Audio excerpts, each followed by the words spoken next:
Web TV Hindi में आप सभी को सुस्वागत है। जी हाँ, आदरणीय प्रधानमंत्री नरेंद्र मोदी ने बेहद दिलचस्प अंदाज में आज तेजस फाइटर जेट में उड़ान भरी है। उन्होंने कर्नाटक के बेंगलुरु से तेजस में उड़ान भरी। मेक इन इंडिया पर प्रधानमंत्री का बड़ा जोर है। इसका साथ ही आज पीएम मोदी ने बेंगलुरु में मेक इन इंडिया के तहत मल्टी रोल फाइटर जेट को मंजूरी दी है। रक्षा क्षेत्र में आत्मनिर्भरता के लिए केंद्र ने कई पहले एक काम शुरू की। पीएम मोदी ने कहा, मैं आज तेजस में उड़ान भरते हुए अत्यंत गर्व के साथ कह सकता हूं कि हमारी मेहनत और लगन के कारण हम आत्मनिर्भरता के क्षेत्र में विश्व में किसी से कम नहीं है। भारतीय वायुसेना, डीआरडीओ और हेल के साथ ही समस्त भारतवासियों को हार्दिक शुभकामनाएं। कहा जाता है कि मेक इन इंडिया ने भारत की इस पहल को बड़ा पुश दिया है। भारत अपनी रक्षा जरूरतों का एक बड़ा हिस्सा विदेशों से आयात करता था, लेकिन अब कोशिश है कि स्थानीय स्तर पर ही हथियारों का निर्माण हो ताकि अन्य देशों पर निर्भरता कम हो सके। प्रधानमंत्री नरेंद्र मोदी के नेतृत्व में भारत सरकार ने देश की रक्षा तैयारी को बढ़ाने और स्वदेशीकरण के लिए बड़े कदम उठाया है, जिनमें तेजस विमान भी शामिल है। विमान का पहला संस्करण 2016 में वायुसेना में शामिल किया गया था। वर्तमान में वायुसेना का पास 2 स्क्वाड्रन, 45 स्क्वाड्रन और 18 स्क्वाड्रन और LCA तेजस पूरी तरह से परिचालन में है।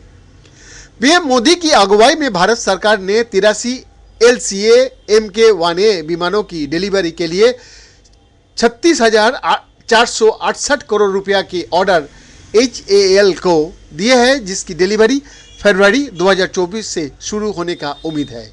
LCA तेजस के अपडेटेड वर्जन और LCA Mk2 का विकास के लिए 9,000 करोड़ रुपया से अधिक की मंजूरी दी गई है।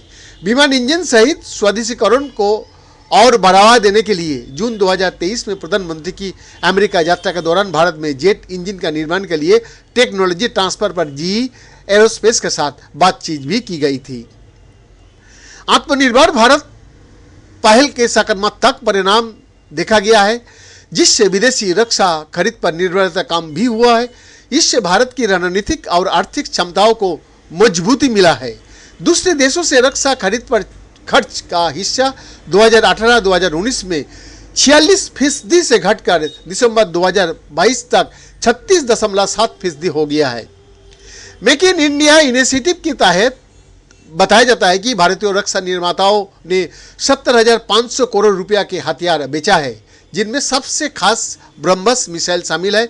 इनके अलावा भारतीय कंपनी ने नौसेना के लिए इलेक्ट्रॉनिक वार सिस्टम और समुद्री अभियानों के लिए हेलीकॉप्टर का निर्माण भी किया है। वायुसेना ने सुखाई Su-30 MKI जेट के लिए लंबी दूरी के स्टैंड ऑफ हथियारों को भी मंजूरी दी है।